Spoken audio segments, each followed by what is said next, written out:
Bago ngayong gabi, nag-ikot si PNP Chief Jose Melencio Nertates at mga tauhan ng NCRPO sa mga terminal sa Cubao ngayong bisperas ng Undas Long Weekend. Ang sitwasyon roon alamin natin sa report ni James Agustin. James? Atong kasalukuyan nga nag-inspeksyon si PNP Acting Chief Police Lieutenant General Jose Melencio Nertates Jr. sa ilang bus terminal dito sa Cubao, Quezon City. Unang pinuntahan ang ilang bus terminal sa EDSA na dagsana ang mga pasahero na pauwi sa mga probinsya para sa Undas.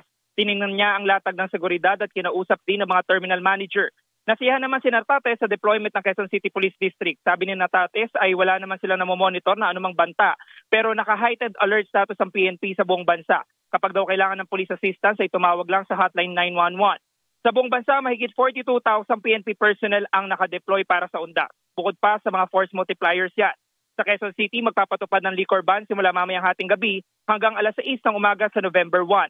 Sa ngayon ay nandito na sa isang bus terminal si Nertates sa Aurora Boulevard at patuloy yung sinasagawa niya inspeksyon at pakipag-ugnayan hindi lamang doon sa mga pasahero dito, maging doon sa terminal manager. Yamanilitas mula dito sa Cubao, Quezon City. Balik sa iyo, Ato.